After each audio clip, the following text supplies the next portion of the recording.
পেঁপের কেজি নাকি 80 টাকা? বুঝলাম না কিছু। কই পেঁপে রাখছে আজকে 80 টাকা করে।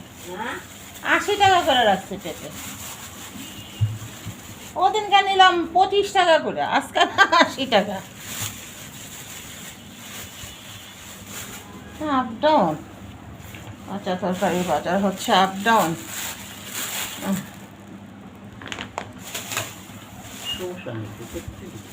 শসা তো লাগবে, এই শুক্রবার দিন লাগে শসা, প্রতিদিনই লাগে শসা আর টমেটো, ধনিয়া পাতা এগুলো।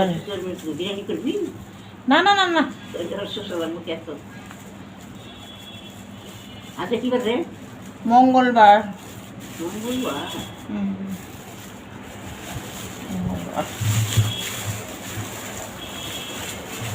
3 কেজি নিয়ে এসেছি।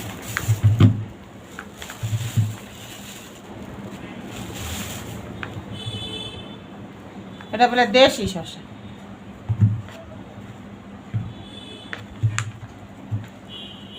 এই যে এইটা দেশি,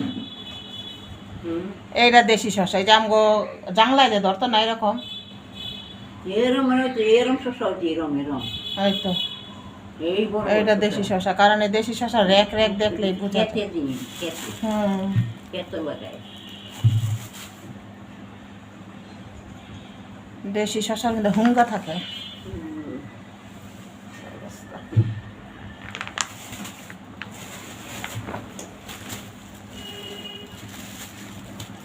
সারা বছরের মধ্যে এই বছর যে ধনিয়া পাতা খেয়েছি শীতের মধ্যে, কোনো গেরা আনো না, চদ না, পদ না।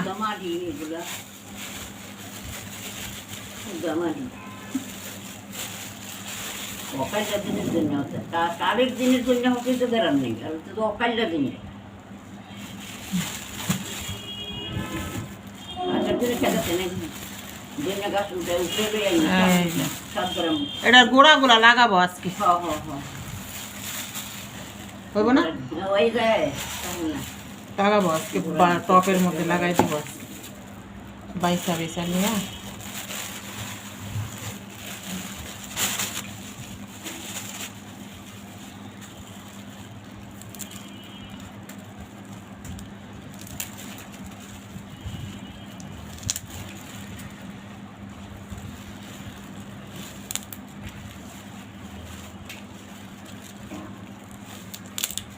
অনেকবার গোড়া রাখিয়া পাতা আছে লাগাইতে আবার লাগায় না, ক্ষেতের মধ্যে রেখা কাইটা ফেলায়।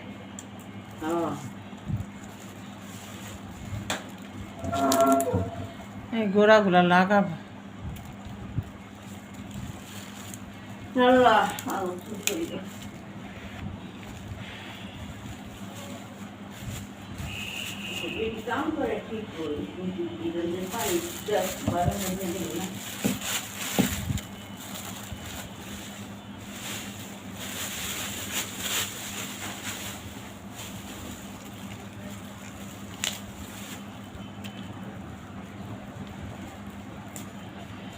দৈনন্দিন জীবনের কাজগুলো যেরকম শেষ হয় না, দৈনন্দিন জীবনের খাবার আর বাজারগুলোও শেষ হয় না।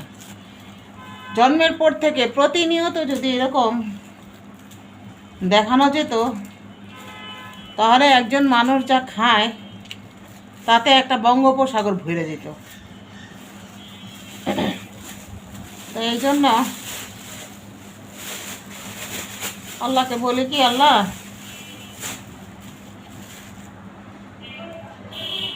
এত কিছু দিছ, সাথে সাথে মানুষের পেটটাকেও দিয়ে দিছ, তাহলে তুমি কত মহান বলো। এটা আর কি আমি আল্লাহকে বলি, ঠিক আছে? এখন আল্লাহ হয়তো বলবে আমি যদি মহান না হই তাহলে তোরা কিভাবে কি করবি বল।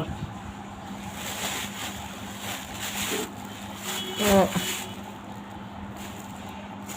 পেটটুকু যদি না দিতে না আল্লাহ, তো কষ্ট করতে হইতো না, তো ঝামেলা করতে হইতো না, কিছুই করতে হইতো না। এখন তো কত কষ্ট করতে হয়। এই কষ্টের মাঝখানেও কত মানুষ প্রতারণায় পড়ে যায়। কত মানুষের ব্যাংক ব্যালেন্স খালি হয়ে যাচ্ছে, প্রতারণার শিকার হচ্ছে। মানুষ কত কষ্ট করে ইনকাম করে সেগুলোকে নিয়ে যাচ্ছে। হ্যাঁ, মানুষ ইউটিউব চালায় সেগুলোকেও নাকি হ্যাক করে নিয়ে যাচ্ছে। আল্লাহ মাবুদ, তাদেরকে হেদায়েত করো তুমি। এগুলাকে নাকি হ্যাকার বলে, হ্যাকার। আমি তো আগে জানতাম না। ইউটিউব জগতে আইসা এখন শুনি হ্যাকারও নাকি আছে। ইউটিউব একটা চ্যানেল চালায়, সেই চ্যানেলটাকেও নাকি চুরি করে নিয়ে যায়। বাবা, আমার একটা ভালো একজন ফ্রেন্ড, ইউটিউব চ্যানেল, সবাই চিনে ওকে, হয়তো সবাই চিনে, অনেক বড় একটা পরিবার, মারিয়া আপুর চ্যানেলটা। এই চ্যানেলটা এই মেয়েটাকে এত বিরক্ত করে, মানে পারতেছে না যে মেয়েটাকে সামনে পেলে বোধহয় ওরা মেরেই ফেলতো, এরকম একটা অবস্থা। তা আমি হ্যাকারদের উদ্দেশ্যেও বলবো না, মানুষের উদ্দেশ্যেও বলবো না, আমি একজন আল্লাহর বান্দার উদ্দেশ্যে বলবো, আপনারা যদি সত্যিকার অর্থে আল্লাহর বান্দা হয়ে থাকেন তাহলে এইভাবে মানুষের পিছনে লাগবেন না। ছেলে হোক আর মেয়ে হোক, যত কষ্ট করে ওরা একটা ইউটিউব চ্যানেল দাঁড় করায়, কেন ওদের ক্ষতি করেন আপনারা? বুঝি না। আপনারাও খাটেন এই মেয়েটার মতো, আপনারাও খাটেন, খাইটা করেন। কেন ওই মেয়েটা সরল সোজা একদম সাদাসিধা একটা মেয়ে, কোনো ঝামেলায় নাই, কোনো ইয়াতে নাই, মানুষের বিপদে ঝাঁপায় পড়ে এই মেয়েটাকে এরকম একটা বিপদের মধ্যে আপনারা ফেলছেন। তা আল্লাহ আপনাদেরকে মহান বানাক। আপনারা যে বিপদে মানুষকে ফেলান, যাতে এ থেকে আপনারা ফিরে আসতে পারেন। আমি আপনাদেরকে বদদোয়া দিব না।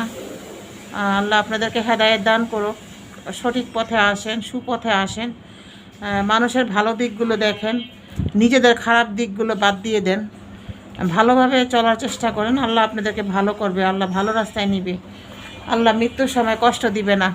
আল্লাহ তাআলা রাব্বুল আলামিন আপনাদের মাফ করে দিবে। তা আমি সেই সবার উদ্দেশ্যে বলবো যে আপনারা মানুষের ক্ষতি করতে আসবেন না। তো আজকের এই ভিডিওটি যারা যেখান থেকে দেখবেন সবাই শেয়ার এবং কমেন্ট করে অবশ্যই আমাকে জানাবেন। মানুষের ক্ষতি করে কোনো লাভ হয় না। মানুষের ক্ষতি করা যায়, কিন্তু ক্ষতি যার হয় সে পুষে নেয়, আল্লাহ তাকে পোষায় দেয়, একদিক দিয়ে না একদিক দিয়ে তাকে পোষায় দেয়। কিন্তু আপনি যে ক্ষতি করলেন, এই ক্ষতিটার কারণে কোনো দিনই আপনি উঠতে পারবেন না। আপনাকে জবাবদিহি করতে হবে আল্লাহর কাছে, মানুষের কাছে। মৃত্যুর পরে, জানাজার আগে, কিছুদিন আগে একটা মেয়ের জানাজা দিতে দেয় নাই দেখলাম, কারণ তার নৈতিক চরিত্র ভালো ছিল না। নৈতিক চরিত্র না ভালো থাকার কারণে কবরস্থানে তাকে মাটি দিতে দেয় নাই। তা আমি আশা করব যে সমস্ত ভাইয়েরা এই ধরনের দুর্নীতির কাজ করেন বা বোনেরা দুর্নীতির কাজ করেন, এই ধরনের চ্যানেলগুলোকে হ্যাক করে নিয়ে যান, আমি তাদের উদ্দেশ্য বলবো একটু ভালো হওয়ার চেষ্টা করেন। আল্লাহ আপনাদেরকে ভালো হওয়ার তৌফিক দান করুক।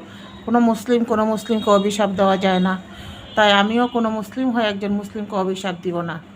তবে মেয়েটা যে কান্না করে, নামাজে বুক ফাটিয়ে কান্না করে, ওই কান্নাটুকুর হাক আপনাদের লেগে যাবে, কারণ ওর মা নাই, বাবা থাকতেও নাই, অনেক কষ্ট করে, স্বামীটা ভালো, তাই ওর সংসারটা ছেলে মেয়ে নিয়ে ওর মতো ও দিনা চালায় থাকে, আর সেই মেয়েটার চ্যানেলটাকে আপনারা এরকম করতেছেন। তো আপনাদের জন্য দোয়া করি, আল্লাহ আপনাদেরকে হেদায়েত দান করুক, হেদায়েত দান করুক, আমিন, হেদায়েত দান করুক। তো যে যেখান থেকে আজকের এই ভিডিওটি দেখবেন, আমার কথাগুলো যদি ভালো লেগে থাকে তাহলে অবশ্যই সাবস্ক্রাইব করে আমার পাশে থাকবেন। কিছুদিন আমি ভিডিও দিতে পারতেছিলাম না, আমার মা খুব অসুস্থ, আজকে একটু সুস্থ, তাই আসার সময় একটু বাজার করে নিয়ে আসলাম। তো এই বাজারটা আমি বেশি করতে পারলাম না, এখানে একটু ঢেলে এটা সিম্পলি ভিডিওর মাধ্যমে আপনাদের সাথে সাক্ষাৎ করার জন্য চলে আসলাম। তো আল্লাহ আপনাদের সবাইকে ভালো রাখুক, সবার বাবা মাকে ভালো রাখুক। আর এই যে দেখতেছেন ধনিয়া পাতার গোড়াগুলো, এগুলো লাগাবো। আর এই যে কাঁচামরিচের বিচিটা, এটা আমি শুকায়া কাঁচামরিচের গাছ লাগাবো। তো যাই হোক, আর ডিম হচ্ছে ঐতিহ্যবাহী খাবার, ডাল হচ্ছে খানদানি খাবার, আলুর ভর্তা হচ্ছে দৈনন্দিন জীবনের খাবার, আর ভাত হচ্ছে জন্ম থেকে মৃত্যু পর্যন্ত, কিয়ামত পর্যন্ত খাবার। তো এখন এগুলার আর কোনো তুলনা হয় না। প্রতিনিয়ত এগুলো থাকবে, এটাই